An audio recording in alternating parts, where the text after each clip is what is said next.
श्री हनुमान जी को प्रसन्न करना इतना सरल है कि आप अगर इनकी सच्ची श्रद्धा से भक्ति करते हैं तो आपको निश्चित ही फल मिलेगा। लेकिन दोस्तों कभी कभी ऐसा भी हो सकता है कि हमें हमारी भक्ति का वो फल नहीं मिलता जिसकी हम कल्पना कर रहे होते हैं। चलिए जानते हैं कि ऐसे क्या कारण होते हैं जिनकी वजह से हमें हनुमान जी की असीम कृपा प्राप्त नहीं होती।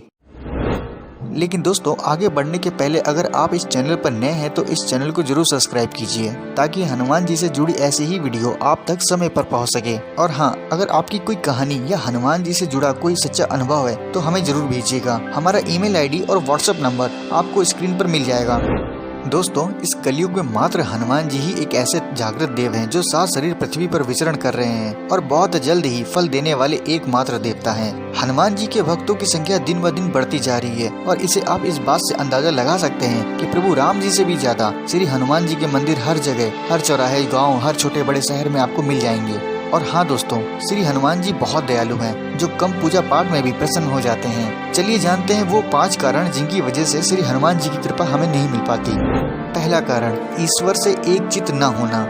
दोस्तों हम कई बार पूजा पाठ या जाप करते समय जाने अनजाने कई सारे ख्यालों में खोए रहते हैं। हमारा ध्यान ईश्वर की भक्ति में न रहकर मन की माया से बनी कोरी कल्पना में उलझा रहता है और हम अपने ऐसे ख्यालों में खोए रहते हैं जिनकी कल्पना करते वक्त हमें ये ध्यान तक नहीं रहता कि हम ईश्वर की भक्ति से भटक चुके हैं। अब आप खुद ही सोचिए कि यदि हमारा मन ही ईश्वर में नहीं है तो हमारी पूजा कहाँ से सफल होगी, बल्कि ये तो सिर्फ दिखावे के लिए पूजा पाठ भक्ति करने के जैसा हो गया। और दोस्तों आप तो जानते ही हैं कि दिखावा करके इंसान को खुश किया जा सकता है, भगवान को नहीं, क्योंकि भगवान तो सच्ची श्रद्धा के भूखे होते हैं, दिखावे के नहीं। दोस्तों मानता हूँ कि मन को हर समय एक ही काम में लगाना थोड़ा मुश्किल है, लेकिन मेडिटेशन, योग आदि से इस पर संयम किया जा सकता है। दूसरा कारण, नियमों का पालन न करना। दोस्तों हम अक्सर अपने कंफर्ट जोन में ही हर कार्य करते हैं और अपने कंफर्ट जोन से बाहर निकल के कुछ करना ही नहीं चाहते। यहाँ तक कि ईश्वर की भक्ति भी कंफर्ट जोन में ही रहकर करते हैं। आराम की स्थिति में भक्ति अच्छी तो लग सकती है लेकिन फलदायी नहीं होती। हर पूजा पाठ, जप आदि के कुछ नियम होते हैं, कुछ सरल कुछ कठिन, परंतु श्री बजरंगबली की भक्ति के नियम बहुत ही सरल हैं। लेकिन जो इन सरल नियमों को करने में भी आलस करे तो ऐसे लोगों के लिए क्या ही कहूँ। दोस्तों आप जानते ही होंगे कि एक स्वस्थ तन और मन की साफ सफाई का कितना महत्व है और इसके बारे में तो हमारे पूर्वजों का दिया हुआ ज्ञान भी हमारे पास है, लेकिन फिर भी कुछ लोग साफ सफाई को इतना महत्व नहीं देते। मंदिर की साफ सफाई न रखना तथा शरीर और मन का शुद्ध न होना, समय का ध्यान न रखना, व्रत उपवास के दौरान भी नियम का पालन न करना आदि कई कारण होते हैं। तीसरा कारण, स्वार्थ की भक्ति करना।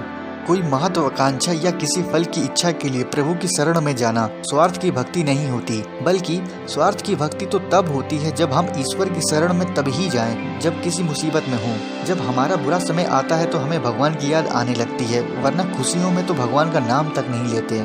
तो दोस्तों आप ही बताइए कि ऐसी भक्ति को आप क्या कहेंगे। आप खुद ही सोचिए कि कोई इंसान आपको जरूरत के वक्त ही याद करे तो ऐसे इंसान के लिए आप क्या सोचेंगे। और यही गलती अक्सर लोग करते हैं जो कि बहुत गलत है। ईश्वर की शरण में तो हमें हमेशा रहना चाहिए, चाहे कैसा भी समय चल रहा हो। चौथा कारण, संकल्प पूरा न करना।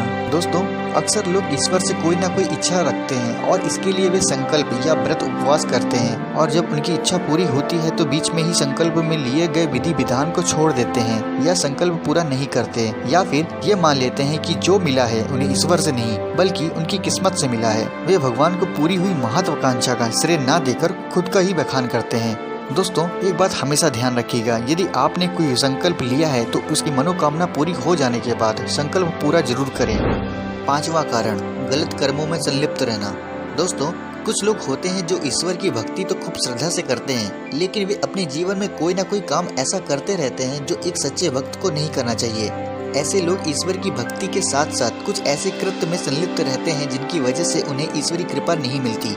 दोस्तों लोग अक्सर मांस मदिरा का सेवन करते हैं या किसी जीव या किसी इंसान को कष्ट पहुंचाते हैं। तो ऐसे में आप ही बताइए कि एक तरफ तो पूजा पाठ व्रत उपवास करते हैं और दूसरी तरफ किसी को नुकसान पहुंचाते हैं, तो ऐसे में ईश्वर की कृपा कैसे मिल सकती है। सबसे ज्यादा गलतियां तो यही होती है लोगों से व्रत उपवास संकल्प के दौरान किसी स्त्री या पुरुष के संपर्क में बने रहना और इससे अपने व्रत संकल्प आदि को नष्ट करना। सिर्फ दिखावे के लिए ईश्वरीय भक्ति करना और दिखावे की ही भक्ति का ढोंग करना, किसी का धन, जमीन, स्त्री और रोजी रोटी आदि छीन लेना व किसी को तकलीफ में देख के खुश होना, दूसरों को जानबूझ के गलत सलाह देना आदि ऐसे कई कार्य हो सकते हैं जो लोग अपने जीवन में जाने अनजाने करते हैं। तो आप ही बताइए कि प्रभु की कृपा कैसे होगी उन लोगों पर जो एक तरफ तो भक्ति कर रहे हैं और दूसरी तरफ किसी के साथ बुरा। फिर ऐसे ही लोग नास्तिक बन जाते हैं और दूसरों को भी निगेटिव फील कराते हैं। वे खुद तो नियमों का पालन करते नहीं और फिर दूसरों से भगवान के होने का प्रमाण मांगते हैं। दोस्तों, वैसे इन सब कारणों का पता हमें पहले से ही था, लेकिन फिर भी हम जाने अनजाने वही गलती बार बार करते हैं, क्योंकि ईश्वर की बनाई हुई माया बहुत प्रबल है। पर ईश्वर की भक्ति और उनके प्रति श्रद्धा से इस माया को कमजोर किया जा सकता है। तो दोस्तों, हमने ये 5 कारण जाना जिससे हमें हमारी व्रत, पूजा पाठ, संकल्प आदि का फल प्राप्त नहीं होता। दोस्तों, मैं अब आपसे एक रिक्वेस्ट करता हूँ कलयुग के देवता की टीम की तरफ से कि अगर आप कलयुग के देवता चैनल पर नए हैं तो इस चैनल को जरूर सब्सक्राइब करें। इस चैनल पर हमारे सनातन धर्म और श्री बजरंगबली से जुड़ी कहानियाँ और सच्चे अनुभव हर मंगलवार और शनिवार को लाता रहता हूँ। तो दोस्तों, कैसी लगी आज की ये वीडियो? और हाँ, जल्द ही मिलेंगे एक और ऐसे ही इंटरेस्टिंग वीडियो के साथ। तब तक के लिए जय श्री राम, जय हनुमान।